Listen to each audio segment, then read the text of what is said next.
rendu à Camille Berchel. Nous nous trouvons ici pour dire que les questions que nous avons posées n'ont pas eu de réponse de la justice qui est censée nous entendre, qui est censée nous comprendre et qui est censée nous apporter des réponses justes. Nous avons plus de 30 questions que nous avons posées au juge d'instruction. Il n'a répondu à aucune d'entre elles. Et aujourd'hui, on veut clôturer ce dossier par un non-lieu de convenance. Nous disons non. Non. Non. Non. Non. Non. Non. Non. Non. Non. Nous disons aujourd'hui que tous les Guadeloupéens, épris de justice et de dignité, doivent se retrouver autour de nous pour nous aider à mener ce combat jusqu'au bout. Nous ne lâcherons pas prise. Ça fait 20 ans que nous nous battons, nous continuerons. Il faut que la justice sache que tant que nous n'aurons pas les réponses que nous attendons, nous continuerons. Nos enfants continueront, nos petits-enfants continueront, jusqu'à ce que nous ayons la vérité. Justice. Justice. Justice, vérité. Justice. Vérité. Justice. Vérité. Justice. Vérité. Justice. Vérité. Justice. Nous appelons aujourd'hui tous les auxiliaires de justice, les avocats, les magistrats, tous ceux qui le peuvent, à nous porter leur concours dans ce combat. Nous avons besoin de vous aujourd'hui. Nous avons déjà donné tout ce que nous pouvions. Maintenant, nous avons besoin de la force, de la vitalité et de l'espoir qu'on peut nous donner. Tous ceux qui peuvent se joindre à nous. Donc, nous appelons la Guadeloupe tout entière à nous rejoindre dans ce combat.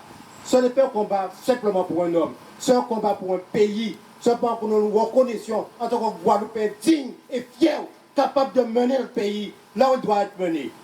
C'est ça notre combat aussi. Camille était un homme désintéressé. Il a donné sans compter.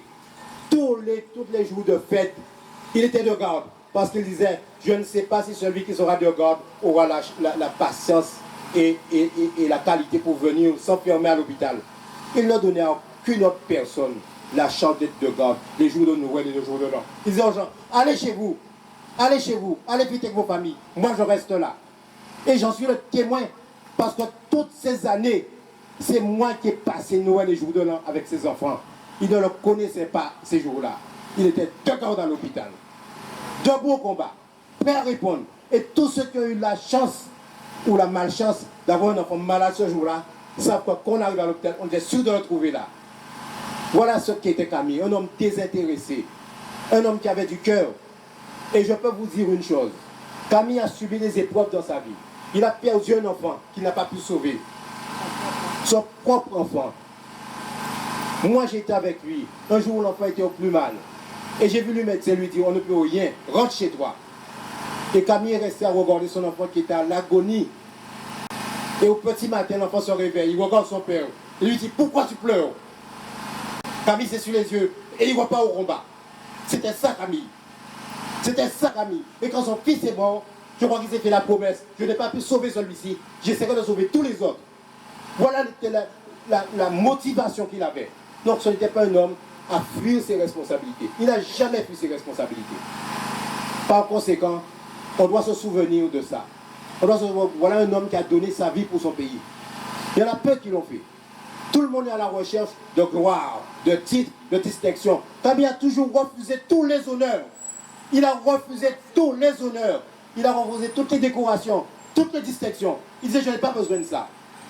Ce qu'il avait besoin, c'est d'être dans son cabinet, à l'hôpital. Et on peut se dire ça. Camille n'a jamais fait de distinction entre personne. Quel que soit celui qui arrivait, il était à son service. Il n'avait pas de cabinet particulier. Il n'avait pas de tarif pour les riches et pour les pauvres. Il était au service des enfants. L'enfant qui arrivait, il se penchait sur lui, il essayait de faire tout ce qu'il pouvait pour lui. C'était ça, cet homme-là. Et c'est cette image-là qu'il faut que nous diffusions aujourd'hui. C'est pour ça que nous avons besoin de vous. Nous allons relancer l'association que nous avons créée à sa mort. Donc nous avons d'adhérer, de diffuser, de recueillir des témoignages, de faire en sorte que sa mémoire soit vivante dans l'esprit des Guadeloupéens, dans la mémoire des Guadeloupéens. Parce qu'on ne peut pas se passer d'exemple comme celui-ci. Camille n'est pas un exemple de suicidé. Ce n'est pas un exemple pour les Guadeloupéens. C'est l'exemple d'un homme debout et combattant. C'est ça qu'il a laissé et c'est ça que nous devons garder en nous. Alors maintenant, je vais vous demander de faire un geste symbolique.